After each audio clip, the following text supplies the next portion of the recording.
Hello everyone, welcome back তোমাদেরকে আরও একবার ম্যাডি দ্য গোল্ডেন চ্যানেলে। আশা করি তোমরা সবাই খুব ভালো আছো, আমরাও ভীষণ ভালো আছি। তোমাদের সাথে আজকে আথিরাপল্লির একটা ফুল ব্লগ শেয়ার করব, সাথে থাকবে এখানকার হোটেল ডিটেলস। চলো আজকের ভিডিওটা শুরু করা যাক।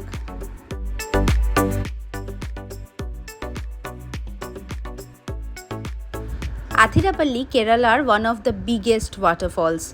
আর এখানে আসার জন্য তোমাদেরকে আথিরাপল্লিতে তোমরা অ্যাকোমোডেশন নিতে পারো, বা তোমরা যদি চাও কোচি থেকেও ভিজিট করতে পারো। আমরা একটা উইকেন্ডে এসেছি, সানডে, আর ভিড়টা দেখে তোমরা তো বুঝতেই পারছো।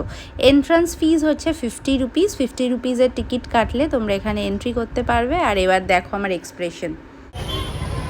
কেমন লাগছে? এখনো অবধি ভালো লাগছে না, হ্যাঁ, ভিতরে ঢোকার পরে বলবো। ভীষণ ভিড়। হ্যাঁ, কি বলছিস? খুব ভিড়। ভিড় তো থাকবেই, ফেমাস স্পটে এসছিস। আমরা আজকে মুন্নার থেকে বেরিয়েছিলাম সকাল, তখন প্রায় 8টা সাড়ে 8টা মতো বাজে। আর আথিরাপল্লিতে এসে পৌঁছেছি ফলসটা দেখার জন্য এখন বাজে প্রায় দুপুর 1টা। আমরা পেটটা মোটামুটি খালি রেখেছি, কারণ আমরা জানি যে কিছুটা রাস্তা আমাদেরকে ট্রেকিং করতে হবে। তবে এতটা যে ভিড় হবে সেটা আমি এক্সপেক্ট করিনি, কিন্তু এখানে এসে বোঝাই যাচ্ছে এটা ভীষণই ফেমাস একটা ট্যুরিস্ট স্পট। ইভেন প্রচুর লোকাল ট্যুরিস্ট এখানটায় উইকেন্ডে চলে এসেছে। উইকেন্ডের জন্য একটা টিপস বলে দিই, যদি তোমরা আথিরাপল্লি ফলস ভিজিট করছো কোনো উইকেন্ড বা হলিডে পড়ছে, তাহলে চেষ্টা করবে একদম হয় সকালবেলার দিকে ট্রাভেল করতে, আর না হলে কোনো উইকডে প্রেফার করবে এই ফলসটাকে ভিজিট করার জন্য। ফলসের যেটা মেন রোডটা, এটার অ্যাকচুয়ালি ফলসটা ভিউ করার দুটো পয়েন্ট রয়েছে। একটা হচ্ছে আপার ভিউ, মানে ফলসটাকে একদম উপর থেকে পড়ছে সেটা দেখবে, আর একটা হচ্ছে ট্রেক করে তোমাদেরকে একদম নিচে নেমে যেতে হবে, যেখানে একদম তোমার বেস ভিউ, যেটা থেকে একদম তোমার সামনে ফলসের গর্জন শুনতে পাবে। আর সাথে ফলসটাকে সব থেকে বেটার ভিউ হচ্ছে বেস ভিউ থেকে দেখা। তো আমরা দুটো ভিউই কভার করব। তবে এখন আমরা সবার আগে এগোচ্ছি টপ ভিউয়ের জন্য। টপ ভিউটার রাস্তাটা কিন্তু মোটামুটি ভালো, এরকম সিমেন্ট করাই রয়েছে। আর এই রাস্তাটা ধরে তুমি ইজিলি চলে একদম আথিরাপল্লি ফলসটাকে ভিউ করতে পারবে। আর বর্ষাকাল হলে ডেফিনেটলি একটা রেনকোট, ছাতা এগুলো সঙ্গে ক্যারি করা মাস্ট। আর ওয়াকিং শুও ডেফিনেটলি ক্যারি করো। কোনো রকম স্লিপার্স বা হিল শু কিন্তু এই রাস্তার জন্য একদমই প্রেফারেবল নয়। আর এখানে আমি আরও একটা ইনফরমেশন দিই যে 50 রুপিসের টিকিটটা তোমরা কাটছো, এখানে আরও দুটো ওয়াটারফলস আছে। তো তোমরা যদি চাও, যদি সেম দিনে ভিজিট করতে চাও, তাহলে সেক্ষেত্রে এই 50 রুপিসের মধ্যেই ওটা ইনক্লুডেড হয়ে যায়।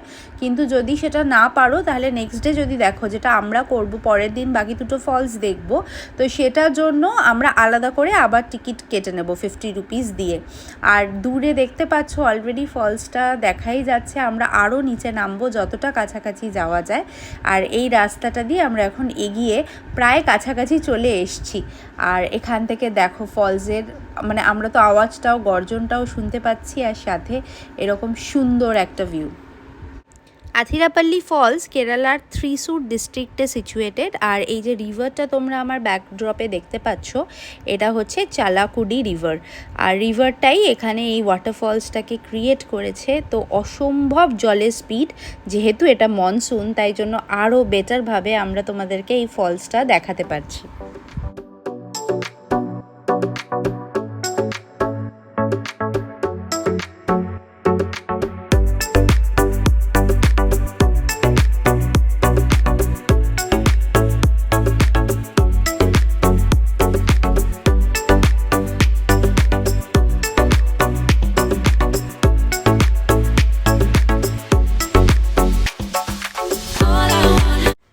আথিরাপল্লি ফলস ফেমাস হওয়ার একটা মেন রিজন হচ্ছে এখানে বাহুবলী ফিল্মের শ্যুটিং হয়েছিল। ফার্স্ট যে সিনটা, সেইটা এইখানেই শ্যুট করা হয়েছিল। যারা যারা এখনও বাহুবলী দেখোনি, তারা একবার চেক করো, তাহলে এটা রিলেট করতে পারবে।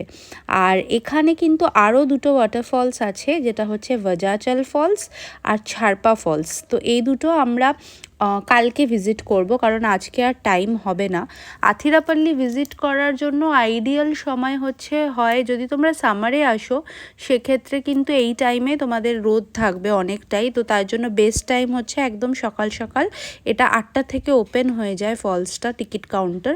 তো একদম প্রথমেই চলে আসলে ওই সময় অনেক খালি থাকে, কারণ মেন যে ট্যুরিস্ট আশেপাশের টাউন থেকে আসে তারা কেউই মোটামুটি আমি যা পরের দিনকে যা নোটিস করেছি 10:30 11টার আগে অতটা ভিড় থাকে না। আর এই পুরো ফলসটা কভার করতে, মানে দুটো ভিউ পয়েন্ট থেকেই কভার করতে তোমাদেরকে কিন্তু প্রায় 3 থেকে 4 ঘন্টা মতো সময় লাগবে।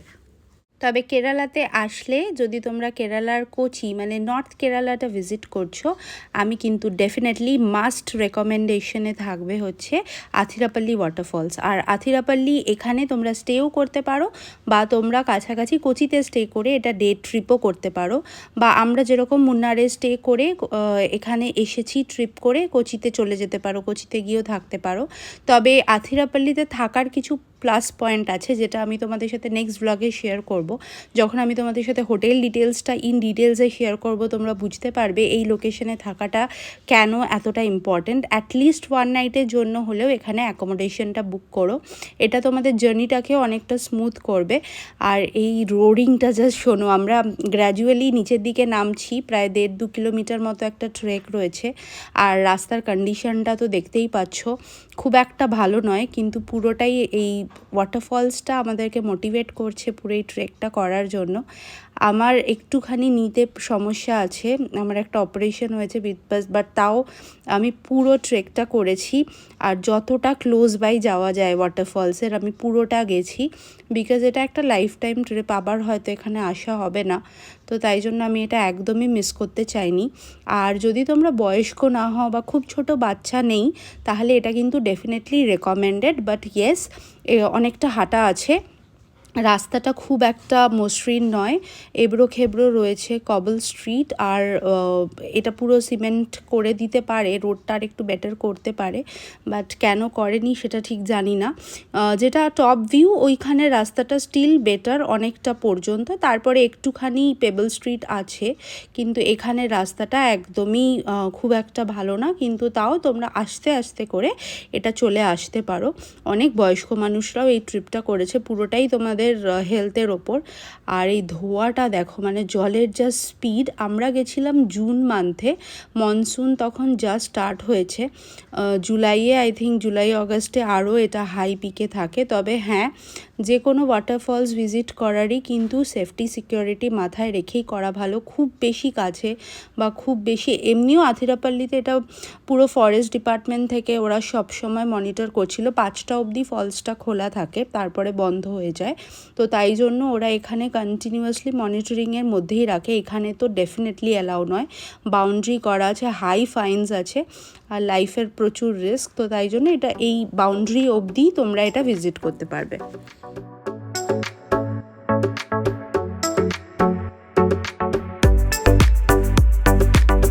ফাইনালি আমরা আমাদের হোটেলে এসে পৌঁছেছি। আমাদের আজকের রাতের জন্য আমাদের ডেস্টিনেশন হচ্ছে স্টার্লিং আথিরাপল্লী। আমরা আজকে এখানে নাইট স্টে করব। আর এখানের যেরকম সবসময় হয়, একটা রুম ট্যুর শেয়ার করতেই হয়, সেই রুম ট্যুরটা চলো তোমাদের সঙ্গে শেয়ার করে নিই। এন্ট্রান্স নিয়েই এখানে সমস্ত স্মার্ট লক, দরজা বন্ধ করলে অটোমেটিক লক হয়ে যাবে। আর এখানে ওদের হচ্ছে এনাফ স্পেশিয়াস একটা কাবার্ড এরিয়া রয়েছে, প্লাস এখানে শু তোমরা রাখতে পারো। আর এখানে দেখো ওরা আয়রন বোর্ড প্লাস আয়রন দুটোই দিয়েছে। এখানে 2টো করে কমপ্লিমেন্টারি ওয়াটার বোতল প্লাস টি কফির স্যাশে, আর এখানে ইলেকট্রিক কেটেল, এটা তো মোটামুটি এখন সমস্ত হোটেলেই থাকে মিনিমাম। আর এইদিকে হচ্ছে ওদের একটা মিরর রয়েছে ফুল সেট আপ, এখানে এলইডি টিভি প্লাস একটা ওয়ার্কিং ডেস্ক করা রয়েছে। আর এখানে এনাফ স্পেস, রুমটা কিন্তু যথেষ্ট স্পেশিয়াস, ভীষণ মডার্ন ডেকর আর থিমড একটা রুম। আর এটা একটা ডিসেন্ট কুইন সাইজের বেড রয়েছে, আর একটা খুব সুন্দর, যদিও ভিউ নেই, তবে তোমরা যদি চাও এখানে কিন্তু ডিফারেন্ট, মানে ওয়াটারফলসটা ফেসিং রুম পাবে না, তবে রিভার ফেসিং তুমি প্রচুর রুমস পেয়ে যাবে, সেগুলো তোমরা চাইলে বুক করতে পারো। আমরা একটা গার্ডেন ফেসিং রুম বুক করেছিলাম। আর এরপর যেটা তোমাদের আরেকটা ইম্পর্টেন্ট যেটা দেখাবো, সেটা হচ্ছে এখানের ওয়াশরুম, ভীষণ সুন্দর, একদম নিট অ্যান্ড ক্লিন আর যথেষ্ট বড় ইন সাইজ। আর যেটা রয়েছে সেটা হচ্ছে ইন্টারকম, সাথে হেয়ার ড্রায়ার, সেগুলো সমস্ত কিছু এখানে অ্যাভেলেবল। আর এইবার এই রুম ট্যুরটা কোনো রকমে কমপ্লিট করেই আমাদের যেটা পেয়েছে সেটা হচ্ছে খিদে, কারণ আমরা প্রায় দুপুর থেকেই কিছু না খেয়ে রয়েছি। তার মাঝখানে একটা হাদসাও হয়েছে আমাদের সাথে, সেটা হচ্ছে ড্রাইভারকে আমরা প্রায় অনেকক্ষণ ধরে খুঁজে পাইনি। দুজন মিলে প্রচুর ওয়াক করেছি, পার্কিং এরিয়াটাতে একদম সিগন্যাল ছিল না, আর উনিও আমাদের কন্ট্যাক্ট করতে পারেনি, আমরাও করতে পারিনি। তারপরে একটা অটো নিয়ে আমরা হোটেলে পৌঁছেছি। এখন প্রায় ঘড়িতে 6টা বাজে, আর ওদের মেইন ডিনারের বুফেটা 8টা থেকে স্টার্ট হয়, তো 8টাতেই আমরা রেডি হয়ে চলে এসেছি। একটুখানি চা পাকোড়া অর্ডার করেছিলাম রুমে, আর এখন আমরা সোজা যাচ্ছি হচ্ছে ডিনার করতে। ডিনারের পর আজকে আর বিশেষ এনার্জি আমাদের দুজনের মধ্যে কারোরই নেই যে আরও এক্সপ্লোর কিছু করব। প্লাস এখানে যেহেতু একদম এটা রিমোট এরিয়া, তো বিকেলে সন্ধেবেলার পর অ্যাজ সাচ অ্যাক্টিভিটিও নেই, রিসর্টসের অ্যাক্টিভিটি ছাড়া। তো আমরা কালকে একদম ভোর ভোর উঠবো, সেটাই প্ল্যান। পুরো এই প্রপার্টিটাকে এক্সপ্লোর করতে হবে। প্লাস যেটা ছালাকুড়া রিভার, যেটা একদম রিসর্টের গা দিয়েই বইছে, সেই সমস্ত ভিউজগুলো তোমাদের সাথে শেয়ার করব কাল সকালে। এখন আপাতত এখানে বুফে ডিনার আমরা এনজয় করছি। আজকের ব্লগটাকে আর বেশি লম্বা করলাম না, এখানেই এন্ড করছি। দেখা হচ্ছে তোমাদের সঙ্গে আরও একটা এক্সাইটিং এপিসোড নিয়ে নেক্সট ব্লগে। টিল দেন সবাই খুব ভালো থেকো। Tata everyone.